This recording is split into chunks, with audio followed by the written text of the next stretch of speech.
Hey everyone, right now I'm driving in Florida, Massachusetts, or maybe slightly next to it. I just visited the Hoosick Tunnel because I just wanted to see if they started construction. Someone told me in the comments that they started in September fixing the damage.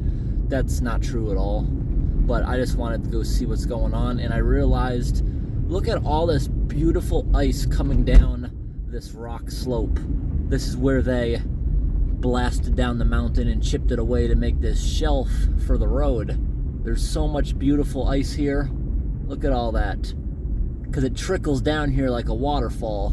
And if it keeps going on like that, it'll build up and even make its way into the road where the DOT has to use some heavy machinery to break the ice away. There's even more of it further up this road I'm going to show you. There's a lot more there than usual.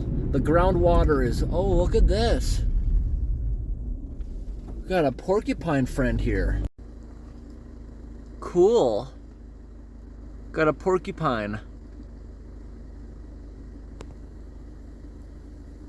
That is only the second one I've ever seen in my life.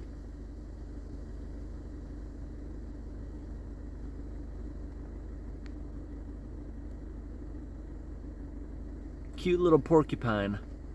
So usually there's always groundwater trickling off those slopes, especially next to the highway, and it creates a lot of ice like that because it just keeps trickling out of the warm ground. It builds up and builds up. But this time we had a 55-degree day, and it melted all the snow, plus Massachusetts got anywhere, depending where you are, between 2 and 4 inches of rain, which is a lot to get in one day.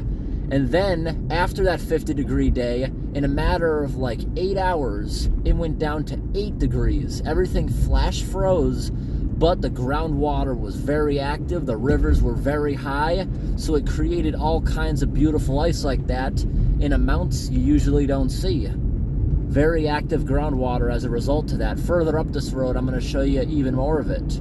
So back there at the Hoosick train tunnel, there wasn't that much to see. I thought the cold weather may have made some nice ice formations possibly inside of that culvert we've explored, but it hasn't been cold long enough. It's only been cold for maybe 3-4 days with temperatures in the single digits at night. It takes a lot more to actually get ice dams and things like that forming for rivers to freeze across. Like further up north, northern Maine and stuff, I film sometimes in the winter smashing away ice dams for fun and culverts, and usually to get that you need multiple weeks or a month of constant below freezing. Like last year you saw me with an axe breaking open that ice dam just for fun, and that was after 6 weeks. Daytime temperatures never got above freezing, sub-zero at night. That's what it takes to do that, because when you have flowing water, rivers, they don't start freezing up until the temperature is in the lower 20s and teens. Just because it's below freezing, it's not going to make a river freeze. The river moving quickly creates energy and heat, which helps it not freeze up. Plus, most of the water in the river is coming out of the warm ground. So that's why it takes a lot longer for them to freeze up. When a night that's just slightly below freezing, you can get a layer of ice over a pond. But everything you see here, this is going to melt. In 2 days, Massachusetts is going to be in the 40s. And the whole foreseeable forecast is warm. It doesn't even get below freezing at night, which is really weird. It's going to be a warm winter, it looks like. But Massachusetts, in recent years, they haven't been getting hard winters at all. So it's actually unusual when you see a lot of freezing. I remember my whole childhood growing up in Mass. There was probably only 2 years that got cold enough for rivers to become safe enough to walk on. Unless, of course, you're in the hill towns where it's a lot colder. Most of Massachusetts is lower elevation. Got some big icicles up there on that train bridge. On a warm day, those are going to fall. Maybe break someone's windshield. It's very hard to predict weather when you live in a area with a lot of mountains. Like, I know where I live, it's around 1,200 feet or so, and my closest weather reporting station, like when you look up the town's name and it tells you what the temperature is outside, it's almost never accurate because the actual town is at about 600 feet. So when it says they're going to get a couple inches of snow, I end up getting like 8. If it says they're going to rain and it's going to be 40 degrees, that might mean snow for me because it's such a difference in elevation. Continuing down the same road, this is also really cool. You see this large retaining wall that they built? Look at the ice coming down part of it. That's so nice. I want to stop and show you. Now, isn't that pretty? There's still water trickling there. You can see up there by that rust mark, water often flows over this thing. It's been happening a really long time. I love that ice. Very pretty. Now, if I pull up even more, take a look at all this ice. This is where you see the majority of it.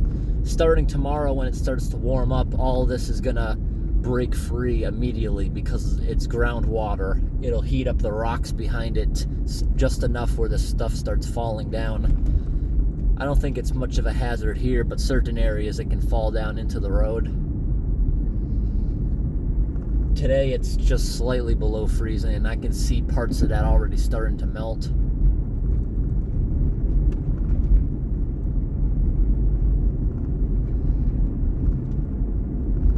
And that's about it for it.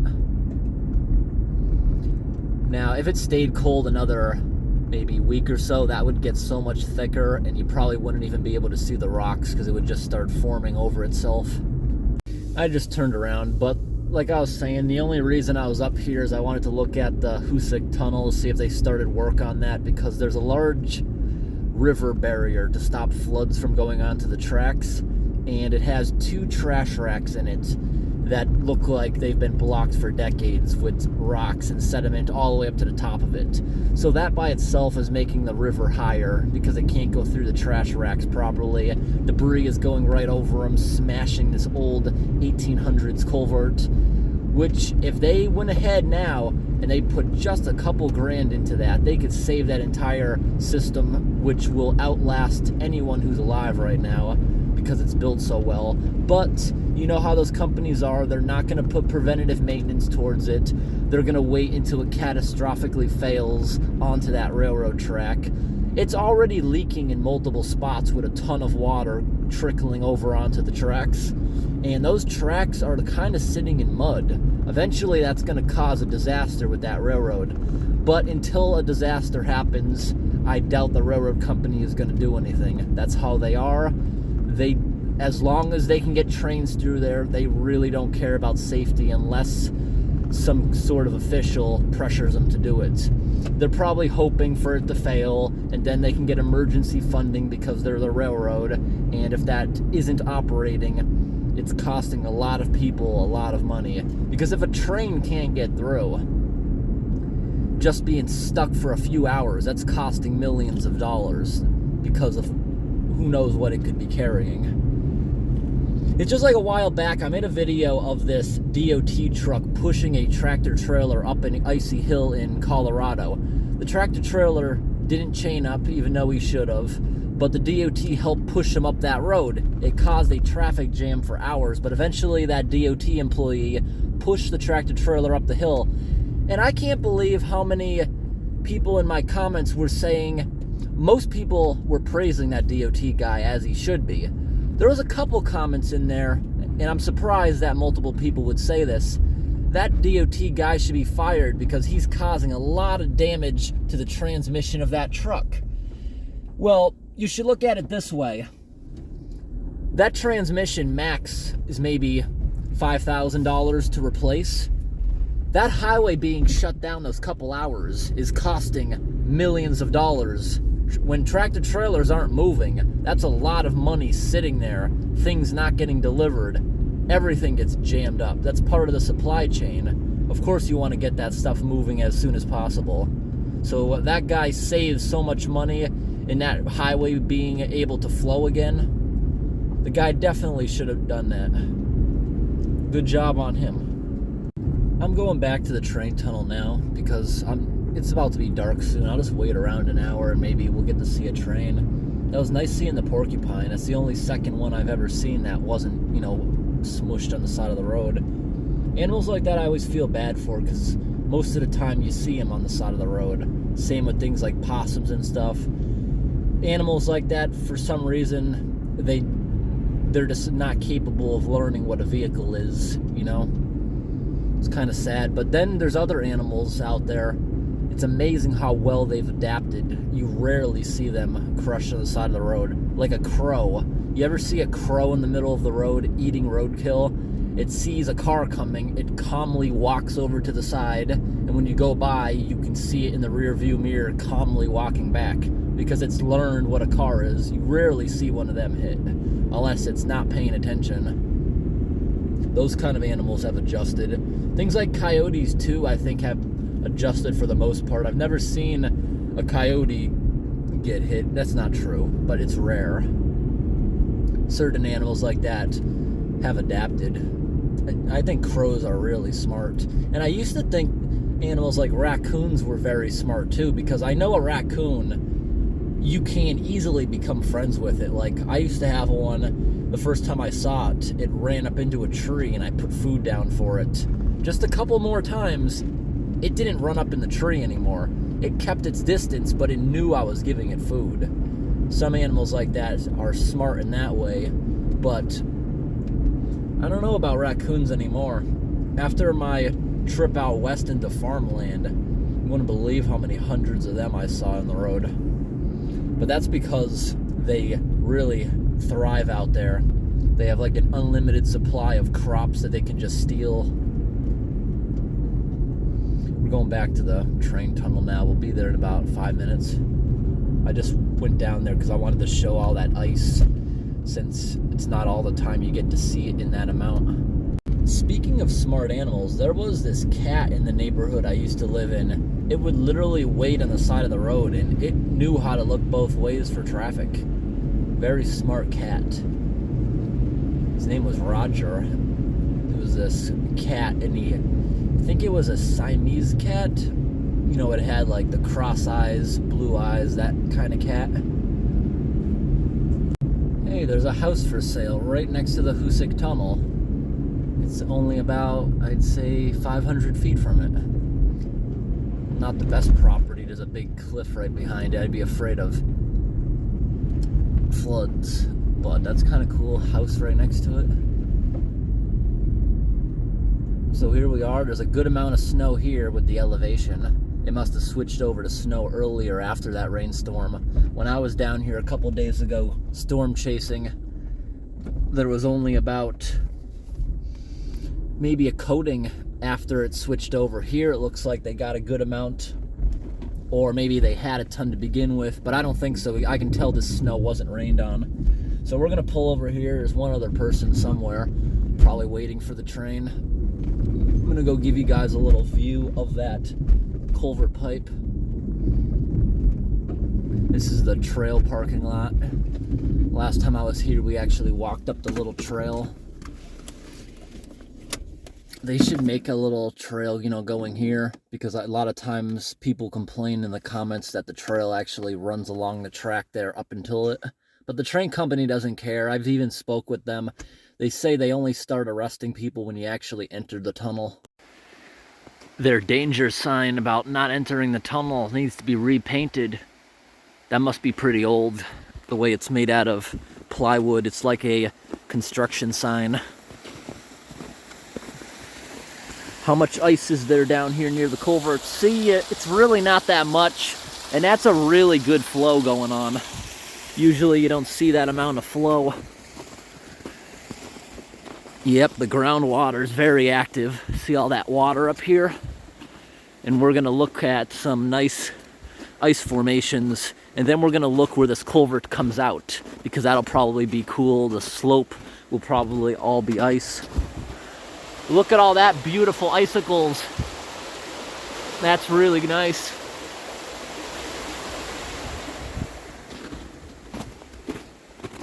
So right here is where, this is a river barrier here, and it's slowly failing. There's a bunch of spots here. You can see water gushing out from behind it. And all it takes is a big storm, and I believe that's gonna end up failing because there's parts of it, it's all eroded underneath into here. So right here, this culvert is flowing a little bit, but it is internally blocked. Like one time we drained all this. You see it's going through right here. Into the other side, there's a drain that's still working. But in the summertime, you can tell the tracks here are extremely soft, especially this culvert not working. But it's also their fault for putting a 8-inch culvert, which is kind of a joke. Of course, that's going to get clogged with leaves. So this is the trail here. It leads up the mountain to the old dam that supplied water back when they were building this, and also helped supply some electricity. Isn't that spectacular? That's the trash rack I was telling you guys about. That ice is so beautiful. But as a result of it being clogged, you see this whole land right here, it eroded it, it failed, so that's not even working. The water's not supposed to be going over that like a waterfall, it's supposed to be going through it. It's a trash rack to prevent rocks and things tumbling downstream and plugging or damaging inside of that culvert pipe. We're looking down. Lots and lots of ice. That's probably frazzle ice. When it was really cold out, this was probably more of a slushy consistency. If we look down here, that's the culvert pipe we once walked through. Yeah, right next to this trash rack, right along right here where the water comes crashing down over that, it's kind of digging underneath here. And a lot of the ground is frozen, but you can see some of the water coming out of here. Yeah, it's actually trickling under there. You can see it agitated there. But you come here when it's not all frozen. Oh, water's trickling all the way from up here. Yeah, there's a lot of it. I can even see agitation there. There shouldn't be water trickling through this hill. It also shouldn't be that high. I think this is really beautiful. Look at all those icicles. We got to take a picture of that. Imagine how many icicles the train has had to drive through here. They're all broken all over the floor. Some of those things are huge. See the trickling water here? Eventually a big storm is going to come through here and cause a huge problem. This is making the track soft here, having all this water. In numerous spots, we can see water trickling out from behind this, and it gets a lot worse if you're here in the summertime. And up here, you see another trash rack. If this thing ever had to go to capacity, this system is gonna fail. You can see right here next to the wall I'm on, there's a giant dip right here. This whole area recently pushed out only a couple of years ago, and it's gonna happen again at some point. You can see right here on top of the first trash rack, it's basically a riverbed. It's been clogged so long. Look at the trees growing right here. This riverbed is supposed to be like 10 feet lower. I'm supposed to be looking down into something that's kind of scary. Like I wouldn't want to be standing next to it without a railing. Because of the icy situation, I'm being very careful coming here to show you. I've been down inside there in old videos, but this water coming over the top, and especially going around and then slamming against the wall, where this water is here, under this wall is actually hollow. All it takes is more erosion and it's gonna go through this. Somewhere underneath this ice, I don't see it because of the ice. The railroad company put like $50 towards the issue, plugging a little hole with sandbags earlier this year, but that's the most of their attempts. This is also a really messed up railroad track. Look at this. Look at all this damage along it. Looks really bad. Horrible condition. So that culvert pipe goes for maybe no more than 300 feet. It's right about beneath us at the moment, maybe right here. So it's got a few twists before it exits. Right around here, the bottom of the culvert failed and it created a little waterfall inside, which keeps digging a bigger and bigger hole. Eventually the walls of that culvert will fail and potentially open up to a sinkhole above that parking lot. And the end of it right here also has some damage. No, it hasn't been cold enough long enough to make this look really cool and icy. It's a very nice culvert. You wouldn't believe how little damage it has for being like 150 years old. It's all made out of stone. Whole thing in there is a stone arch. No other sort of reinforcement. If they build a new one, it's going to be made out of concrete and it will have a life expectancy. I don't know what quality they would do, but you're never going to get the quality that they put into this one. So they should just spend the minimal money and get it repaired. But I sadly don't think that's going to happen. And someday, who knows when, maybe in the spring, maybe in 10 years, they're going to have a big issue. But who knows when it's actually going to happen. You can see the neglect here has obviously been going on for many decades based on the trees growing on top of the debris pile. It's really hard these days to find someone that actually takes pride in their work. When you look at most old structures like this, you can tell a lot of pride was taken. If you find a worker like that, hold on to them. If it's someone who's done work for you, keep on hiring someone like that. You know, I have a couple broken windows on my property that I was going to have replaced this year, and the contractor I hire has been a family friend for a while, and this year he was so overbooked he just couldn't get to it. He said if I wanted it done before winter, I should find someone else, but I told him I want him to do it, so I will be his first job in the spring. It's someone I trust and I know they do really good work, so I will keep on hiring them even if I have to wait. As a lot of you know, I bought an abandoned building a couple years back and it's been 3 years.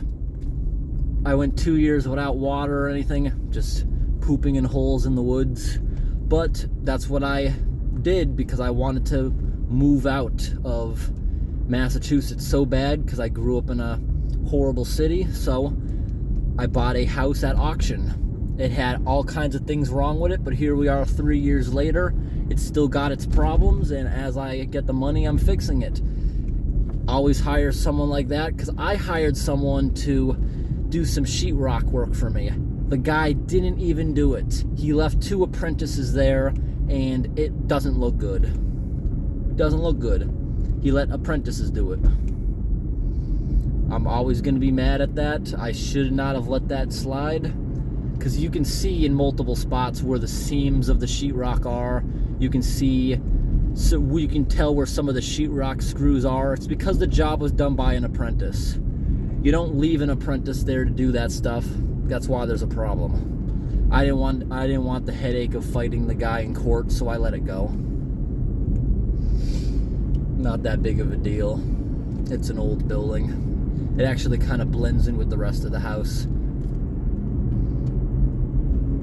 It's a good thing that I decided to buy a house like that in Maine, because a state like Massachusetts, they literally won't let you live in a house that doesn't have, you know, certain things with it. They won't let you live in a shell of a house. You know, I know someone that was living in their gutted house, and in Massachusetts, somehow the police said, hey, you can't live here. You can't even camp on the property. I would never want to live in a place that has laws like that. You know, any kind of ordinances, that kind of stuff. It's stupid. I remember one spot I used to live in, there was this one guy who had a bunch of cows, right? And people who lived there used to complain that the area smelled and stuff. Well, they chose to move there. This was one of the last farmers in the area. When this guy originally started the farm. Whole area was farmers. Over time, all the farmers were bought out by developers and stuff. This guy refused to leave, and the new people who by choice moved there start complaining about this person who was there first doing what they've always done. Isn't that messed up? Stuff like that shouldn't be the case. If you move into an area, you should expect what's already there. When that kind of stuff happens, it's really sad.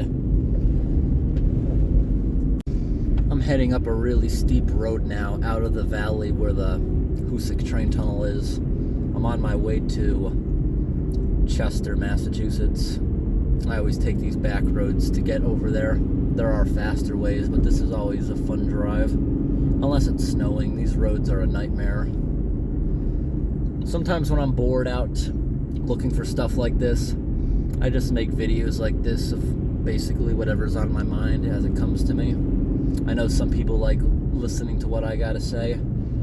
That's why I put it on this second channel. This second channel, if you like it, I post things on here. If you don't like it, then you don't have to watch it. That's why I put these boring videos over on my second channel, so it doesn't annoy people.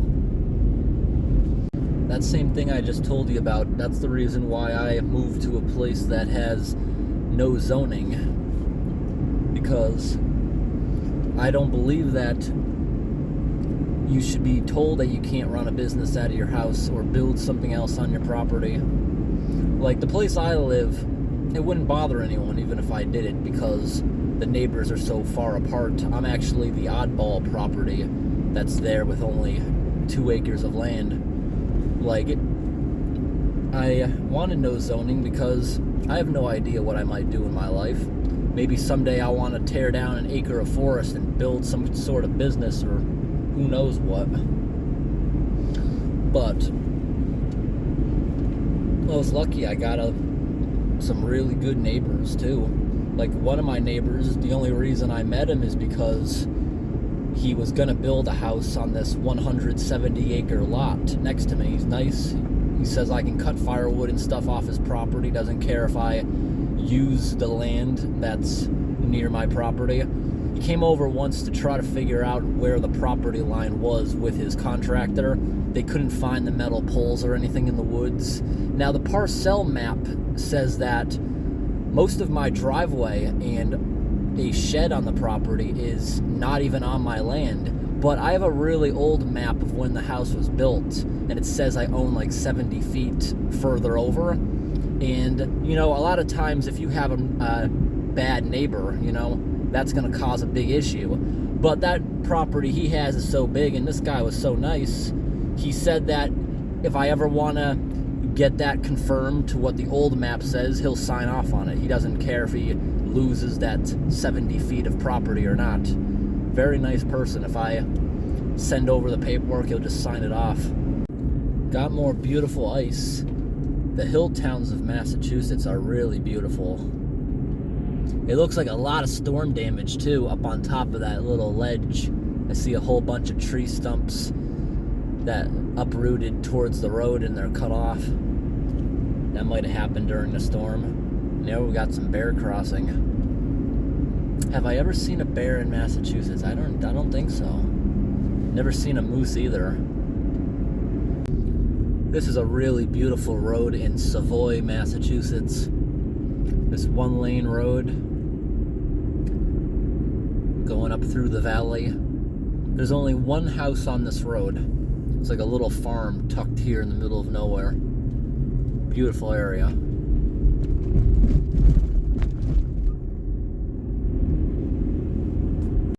That sky is so beautiful.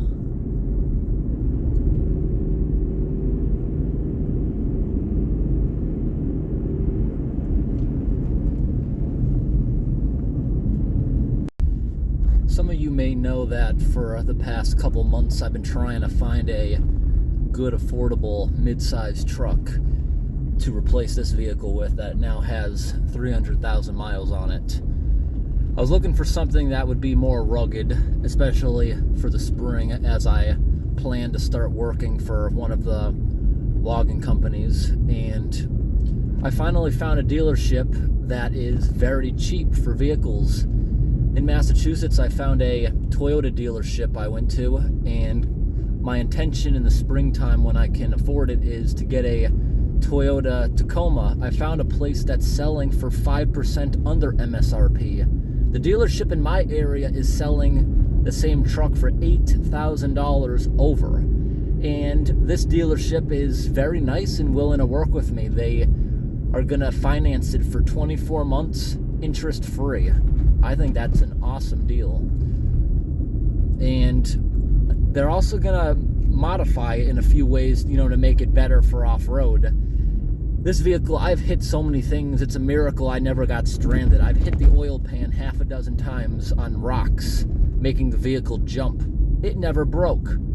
Imagine having one of those cheap cars they got these days with a plastic oil pan, how screwed I would have been. I couldn't believe it. I found out in Massachusetts, they legally cannot lift a truck more than 3 inches. And come to think of it, yeah, it is kind of rare when you see a lifted truck in this state. What happens if you work for a construction company where you need that clearance? Is there any way you can get around that law? Because they said that will make you fail your inspection when it comes that time of year. Because I was looking to get a 5-inch lift put on it to make it better for off-road, because 5 inches is not a lot. It won't even, most people probably won't even notice it. But just to make things easier, I'm just going to have them do that 3-inch lift, which they legally can. The only other modification I'm going to do until I pay it off is they're going to add a extended range fuel tank on it, so I don't have to carry around all those gas cans anymore. What that means is they're going to put a second 30-gallon gas tank in place of the spare tire, and the spare tire will just be thrown inside the bed. I plan on putting a cap on it, a good place to sleep. Nothing fancy, just a mattress in there with a little buddy heater, and that'll be good for these travels.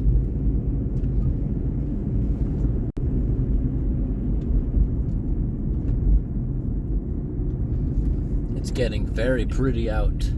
The sun setting behind the nice snow-covered trees.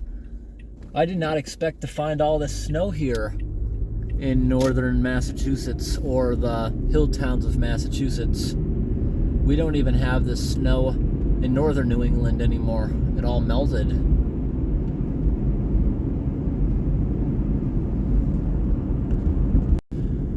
Here's another random thing to talk about. Last year, I went to a dealership to get my front brakes, rotors and everything replaced. They did that, and as soon as I left, going down the first fast hill, whole front end started shaking because they're obviously warped, the brand new rotors. So I go right back, and did that car have a ticket on it for being parked there? That's weird. So I went right back, and they told me that, no, those are brand new. It must be the back ones. And they even showed me how one of the brake pads had a big chip taken out of it. It must have happened off-road. Something got jammed against it, braking part of it. But no, a chip in your brake pad is not going to cause it to shake. And it wasn't doing the shaking before I got the brakes done. But anyways, they insisted it was that, so I let them replace the back ones. They replaced them, did not make a difference, and they finally admitted, you know how things are going. They're mass producing things.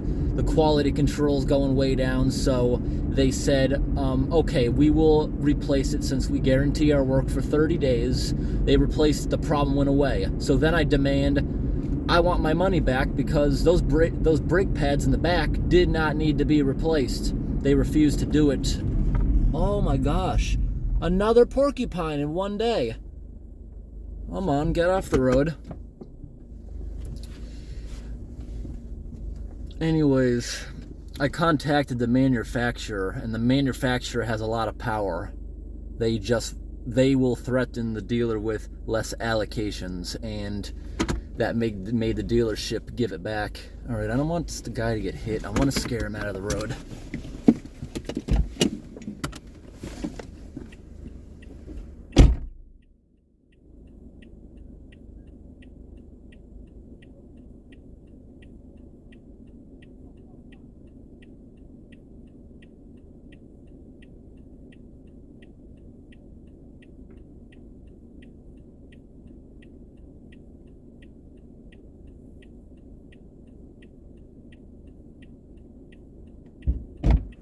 I just don't want to see this guy get hit. These things are fearless. You see, that thing was not gonna, he's not afraid of me. I don't like how he's running down the road. It's because of the deep snow. He doesn't want to walk in it. And I just don't want this guy getting hit.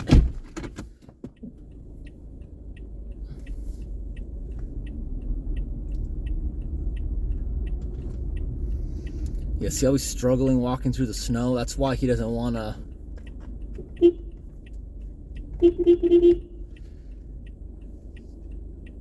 Yeah, these things are fearless. Oh, he's coming back in the road. Come on.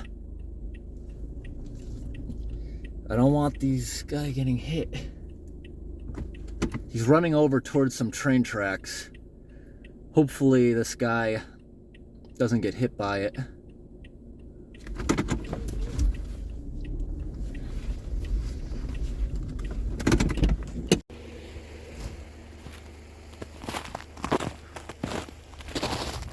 See how fearless they are? He's in this pose. He's ready to hit me with those quills. See, he even wants to come towards me. He wants to...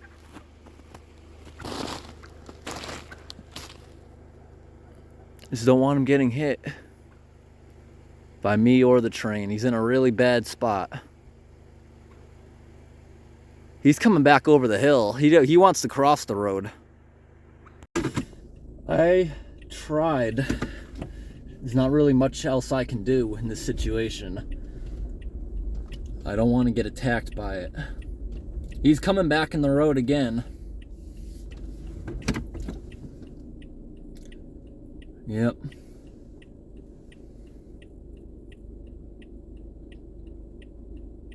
I thought this was going to be one of those animals, just me being out there, I could, scare it. But it's a stubborn creature like an opossum. But at least an opossum would run away from a human. They freeze for vehicles. That's why they're always getting hit. He's walking around there. It's a cute little creature. I think he's just going to go right back in the road and cross. I think he's trying to use the road because it's difficult walking in the snow. When there's snow, animals use the plowed road to walk around. I think he's going to go right back in the road. Hopefully he doesn't get hit. I tried. That's about all I can do. You know what I was talking about right there with allocations, especially since there's not as many vehicles available these days. Dealerships will take something like that seriously, and that actually is a way the manufacturer can use it against them to not rip people off like that. All I had to do is contact the manufacturer and made the dealer give me that money back for something that shouldn't have been done. There's a big problem with that kind of stuff going on lately. I know earlier in the year, Ford got really pissed because different dealerships were selling the Ford Lightning, which is in high demand, and there's not many of them being made. For some dealers were giving double the price. If a dealer's caught selling it for more than MSRP, some locations will lose the allocation altogether. Since there's a big demand, the manufacturer's not going to lose anything. They'll just send them to another dealership. Because there's a lot of dealers trying to rip people off. When I was looking for a vehicle, it took me going to dozens of dealers to find one that finally wasn't trying to rip people off, that was actually selling vehicles for less than the manufacturer's suggested price. Not many places are doing that kind of stuff.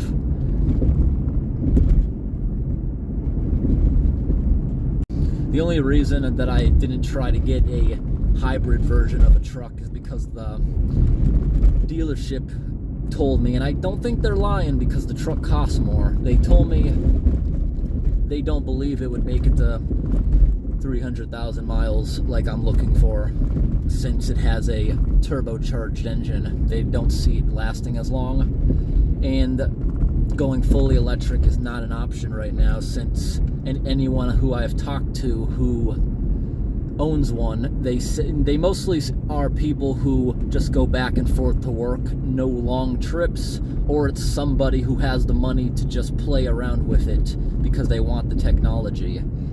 The problem is, where I live, there's a lot of hills and mountains, and anyone I've asked said they can only get maximum 120 miles range. Because when you go up a big hill, especially in the cold, most people say the cold doesn't really seem to affect the range. Like, a lot of people say that.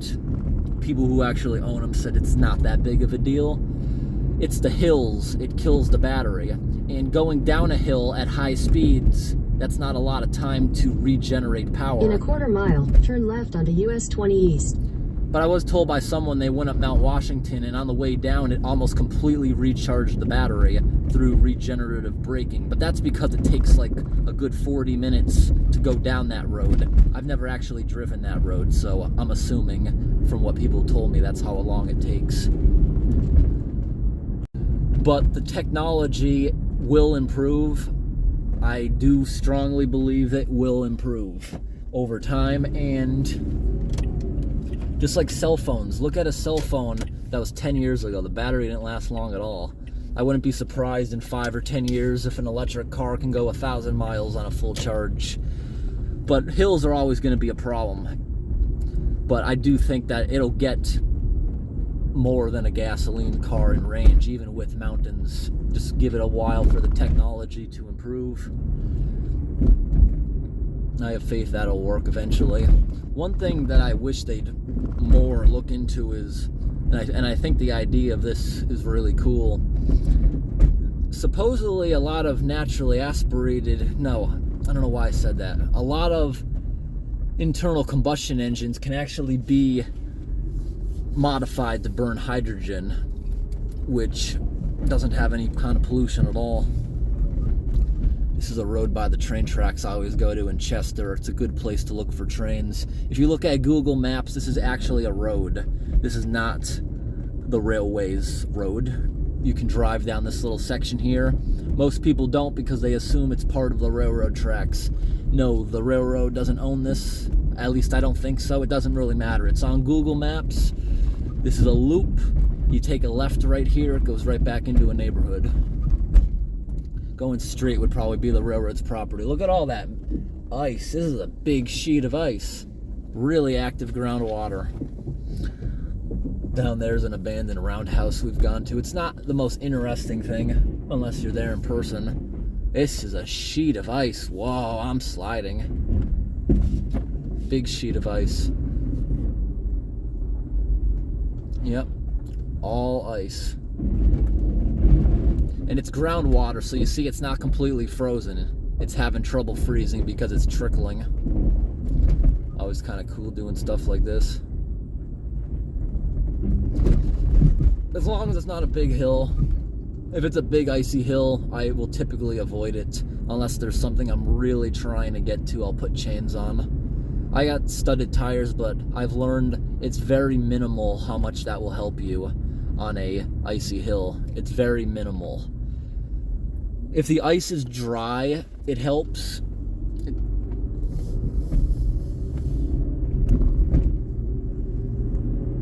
I'm turning around right now because I just saw a flooded underpass. I'm assuming it's an internal blockage, or the city would have dealt with that, or the town would have dealt with that. I just turned around in a heating oil company's parking lot. Wow, heating oil prices are dropping fast.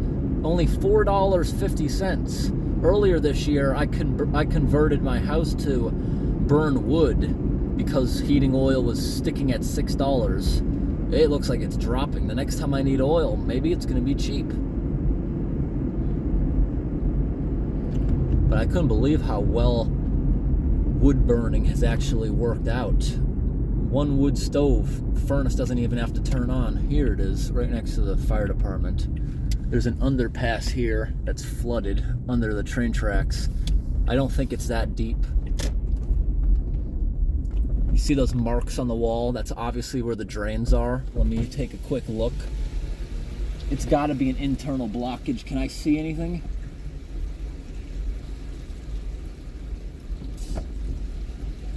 Water's kind of dirty, but I can see the faint outline of a grate.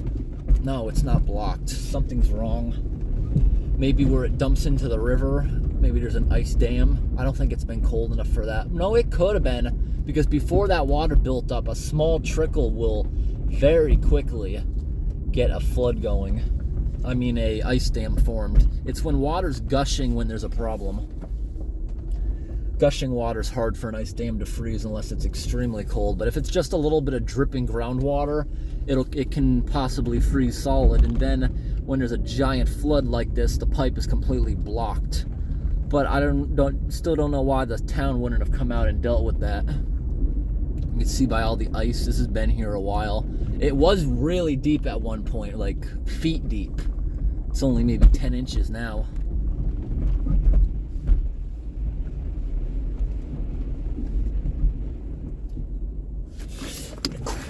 Quickly get out with my boot. I just want to feel the other drain.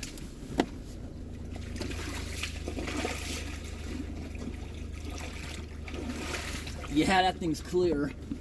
They got some kind of internal problem. Collapsed pipe or an ice dam. Something like that. Just had to turn around and see. Good thing I turned around that oil parking lot, because now my worries about having to order more fuel are not as bad. A normal heating oil tank is 275 gallons, and most people in rural New England, they have no access to natural gas and propane. Propane is just about the same price to have that delivered. It's not that much of a deal. Plus, heating oil has a higher BTU value, so the amount stored on the property will heat more. For the space it takes up, higher BTU value. Yeah, earlier this year, I had to fill the tank from half to full. It was $800. It was the most I ever paid. I'm used to paying like $2 something a gallon. Heating oil's been very elevated prices for the past year and a half. It's good that it's finally dropping. I saw someone in my comments the other day that said diesel prices were down to like 3 something. I don't know. I thought they were joking or something, but I guess it's true. I don't pay attention to those prices unless I have to order it, which is only a couple times a year. I have nothing other than a furnace that uses that, so since I started heating with wood, that level of the oil has stayed. I'm not even burning it unless I'm not home. Like right now, I haven't been home in a couple days, so obviously the wood stove has stopped burning and the heat would have kicked in. Today's December 27th, 2022, by the way. I think in my newer videos that I create, I might start putting the dates at the beginning so you know when they're made. I never thought it really mattered. Most of my videos, it's irrelevant. It doesn't matter when it was made. You can tell by the video pretty much what time of year it was, and that's really all that matters. Because I usually prioritize my favorite videos, best videos, and I have some videos that have been in my backlog for a year, and I just haven't posted them because they're not as good. I post the better things first, and some things, they sit there for a year. After a year, my content has improved. I go back and look at it, and I'm like, nah, it just stays there in unlisted mode or whatever. There's a lot of videos that wind up like that because once I post other things, you know, I feel like I'm just going to bombard people with things like that. It just sits there for a while, and I can't just post multiple things a day. People get bored with them. It's just too much. I usually try to only post once a day or a couple times a week.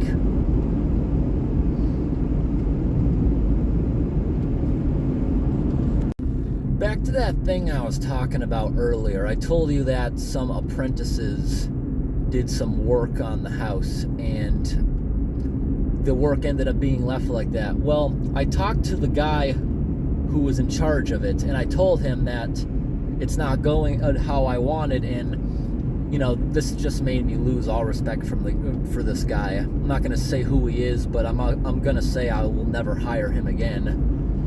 This guy, when I go to complain to him about this, he tells me, well, they're apprentices and they're going to make mistakes every now and then. Do you remember back when you used to be an apprentice? You made mistakes, right? And that's how you learn. Well, yes, of course, when I was an apprentice, I made mistakes. But the electrician I was working with when I was an apprentice, any mistake I make, it's his responsibility to fix it and not leave the mistake there. This guy left the mistakes there. You see, that right there is the difference. When you have apprentices, that makes you a teacher, and you have to make sure that those mistakes aren't left there, and you use those mistakes as a teaching experience so that person gets experience and doesn't do them anymore. This guy was not present most of the time, so... Do you all remember that time on this channel I made a video of myself following that drunk driver, and eventually the police were able to catch up and arrest the guy who was dangerously swerving through the town? You know, not too long ago, I was working on one road near Rutland, Massachusetts, and I was outside the vehicle, and I was looking at a culvert pipe showing some of the debris starting to build up on it, and there was also a good ice dam on it too. Anyways, I was showing that. I was on the opposite side of the road, and this oncoming car, it was definitely on the phone texting and driving, went over the center line towards where I was standing on the opposite side of the road and almost hit me. So I saw this person was definitely texting and is also very dangerous. I was able to get that on camera, and I knew it was on camera, so I immediately gave chase, and within 10 minutes, a state trooper was able to pull over both of us. And the person I was following was this young girl who knew I was following. And she was crying, and she said, "Well, this guy's chasing me." And the officer says really loudly, "You almost hit someone. Why didn't you stop?" And the person was written a ticket for dangerous operation of a vehicle after I was able to show the footage of that to the cop. I didn't film any of the other stuff because it happened way too fast. But, you know, I see that stuff so often. Anytime I have proof on camera and stuff, I will always do that to make sure what happens is right. That person could have killed me if they went over a couple more feet. So, of course, I'm going to give chase, and that person tries to act like they're the victim being chased by somebody. I'm not going to lose that car if I can help it. Yeah, so in that instance, the cop wasn't mad at me at all. I just got to leave as soon as I showed him what happened, and he said that he was going to write a ticket and is unsure if the ticket will stick or not, because, you know, in a case like that, when the cop doesn't actually see it, the ticket only sticks usually if they don't fight it, supposedly. But how do you almost hit someone who's wearing fluorescent gear and you go across the double line that far? It's just extremely dangerous. And if I can safely follow someone like that, like, I'm not going to drive reckless, like speeds that I feel like I'm going to lose control. I definitely would not have followed someone like that if it was a city at those speeds. But that's the middle of nowhere if you know what the town of Rutland is. It's all state highways, roads with speed limits of 55 miles an hour. So going a little bit over 60, I felt fine doing that. And the cop had no problem with that either.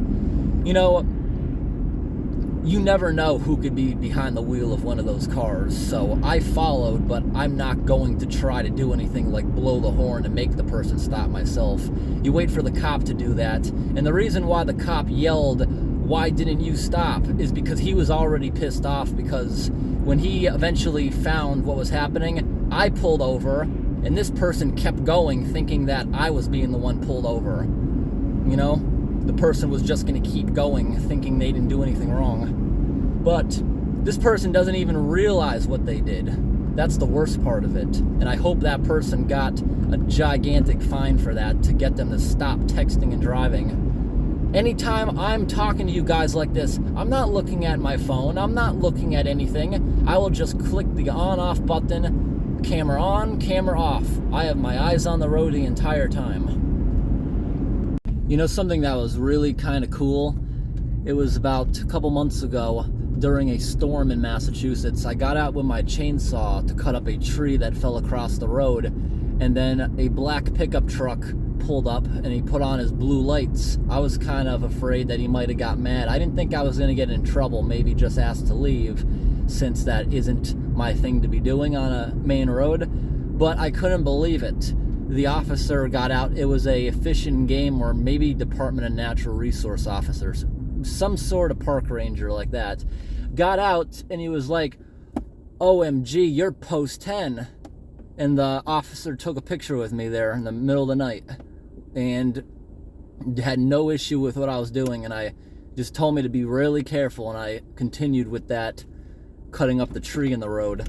It was it was a white pine, but not a huge one. It was less than a foot in diameter, but it was across the road, so it was fairly easy to get out. I only had to cut it a couple times in pieces big enough to drag out of the way. But that was kind of cool that a officer just happened to stop who knew me. That was really cool.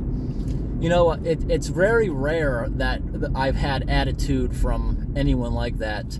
You know, because usually you only get attitude from people like that if you had already done something wrong.